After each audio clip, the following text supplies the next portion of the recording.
So one of the biggest racing games of the year is now out, which is going to be Dakar Desert Rally. I would say this is probably going to be the most anticipated off-road racing game of this year, because I don't really think any more are actually coming out besides like Need for Speed, which is obviously not focused toward off-road racing, but I have to admit, from the racing I have done in Dakar, I do think this game is going to have a lot of potential. So there is going to be a total of 5 different classes you will be able to use on Dakar, and it really does come down to choice of what you guys want to run. If you really wanted to, you could basically run bikes the entire time, but there's going to be cars, ATVs, trucks, bikes, and then finally these side-by-sides, which I do think are all going to be really fun in their own way. What's kind of insane to me is from every vehicle I have driven so far, each class does seem to feel a lot different, which I do think is going to make it really fun. I would say the bikes and the ATVs could be on the interesting side. If I had to guess, I would say the ATV might be the most interesting thing to use in the game when it comes to the physics. What's also kind of funny is when you're riding a bike and the ATV, it does seem like you look like a board in the wind. They do look a little bit stiff sometimes, and or the animations as well. I have noticed in the winner circles once you guys complete like an event, a lot of the characters up on the podium thing do have the exact same face, which I really did not notice before I took another look at that. Which honestly, these are like the little things you really can't get upset about because I really don't think a lot of players are focusing on this stuff. For example, I do think in like the big trucks as well, all the characters look the same and some of them look like mannequins. But if I had to guess, I would say a lot of people are not going to be focusing on that, including myself. Now, talking about the vehicle classes here, I think everybody's going to have a great time with every single one of them because they really do feel a lot different than each other, which is kind of weird. After driving every single vehicle class, I thought they were all going to feel like the same. Maybe like the ATVs and the dirt bikes are going to feel the same, but they honestly don't. They do feel a little bit different, and obviously on the terrain you might be on, the vehicles can perform differently as well. So for the cars, I'm sure everybody knows these are going to be some of the fastest vehicles in the game. Not only acceleration, but great handling, great speed as well. They could do like 200 kilometers, which I believe is going to feel like 125 miles an hour, which by the way, it really does feel like you're moving at a higher speed, which is always going to make a racing game a lot more fun. Now, moving over to the bikes now, as I did mention before, I'm actually a bike guy in real life, so I really do love like motorcycles and dirt bikes and pretty much anything on two wheels with an engine, so I've been really enjoying the bikes a lot in this game, and I do think they're a lot of fun. They will have a bit of a learning curve to them with how they might handle compared to like the cars and or the trucks, but I do think they're going to be a lot of fun the more you might actually use them. I personally haven't really messed with the settings too much on any of the vehicles at the moment, but I do plan on messing with that more later on in another video to really see how they do affect the vehicles overall. Now, moving over to the big trucks, I would say this is probably going to be another really fun class to use. Most of the big trucks I have used so far are all going to be diesel, and my goodness guys, the engine sounds in Dakar Desert Rally are honestly really good. I've been enjoying every single vehicle I've used so far because the engines actually have really good sound to them, which obviously is going to help a racing game be a lot more fun, and I have noticed driving these big trucks that they do have the weight you would think they would actually have to them, so braking can sometimes be a challenge, and or going over like a little bump or something the wrong way can like flip you over.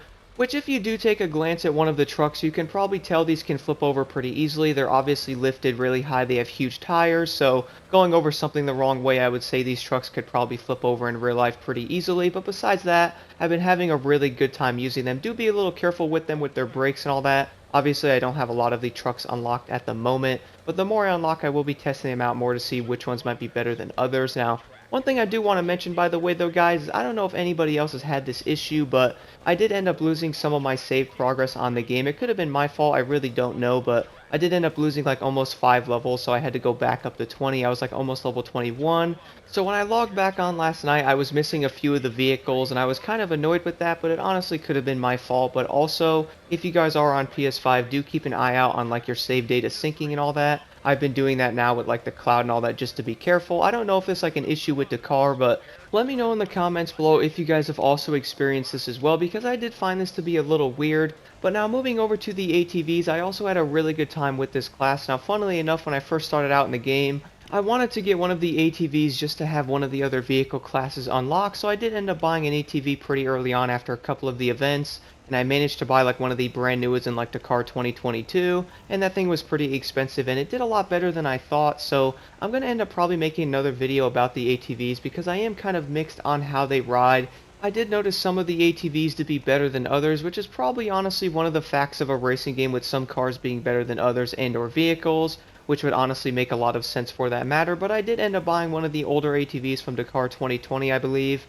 And that ATV just did not feel good at all. I would go over like the littlest bump with it and the ATV would spin out. I would go over like a hill the wrong way and I would crash every single time with it. Now I did end up buying one of the newer ones and that one did seem to do a lot better than the other ones I did use. So maybe it does come down to the vehicle, but then again, I will have to test out more of these and I might end up doing a future video on that. But moving over to these side-by-sides now, I also had a really good time using these. I would say this is probably going to be like one of the overall like most planted classes in the game, so to speak. I found these to be really quick, but just a really fun experience overall because the side-by-sides just felt really balanced for the most part. Now, I'm sure a lot of players have been admiring the map on Dakar Desert Rally because my goodness guys, the map on this game is honestly beautiful. Apparently it's like 20,000 square kilometers or something like that. I probably said that wrong, but I know the map is huge and I do not know if you can actually explore the map at the moment. Let me know in the comments below if you can explore the map in like a free mode type of game mode. I personally do not know because I'm not level 25 yet because I did end up losing progress.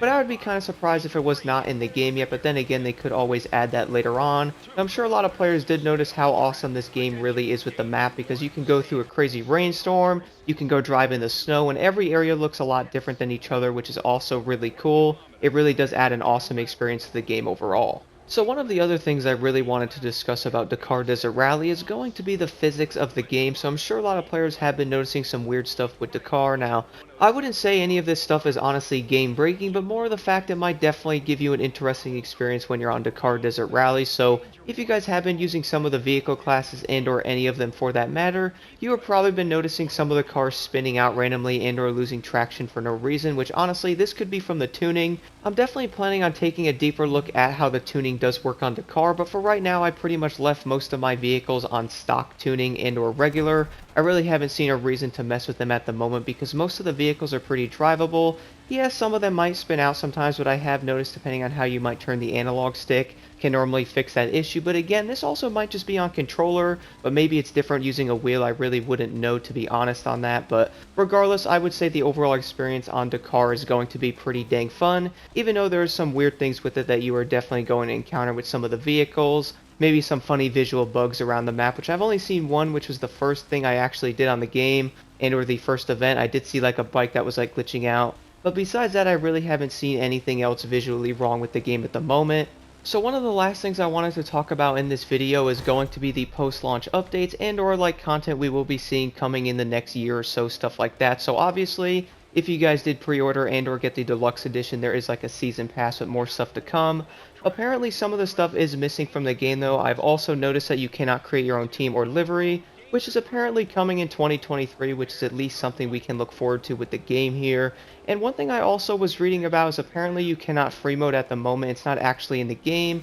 But again guys, let me know in the comments below if you can actually do that. So overall, I would say Dakar Desert Rally is going to be a really good game. Not only that, I feel like Dakar is going to have a lot of potential in the future with a lot of things as well, like a lot of content, maybe more vehicles, maybe different things to do. I'm sure a lot of the things that are on the roadmap that they're planning to do is probably going to come out eventually.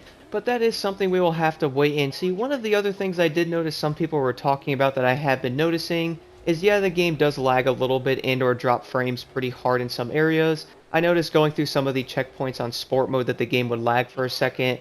I did unfortunately crash sometimes because of that, but hopefully we will see like some type of like improvement on performance and an update here soon. But again, that's another thing we'll have to wait on. But let me know what you guys think about Dakar in the comments below. So far, I'm definitely enjoying this game. There's a lot to do here. I do love all the vehicle classes, plus all the different cars you can drive. I do think it's going to make this game a lot of fun. But again, let me know your overall thoughts on the game so far in the comments below.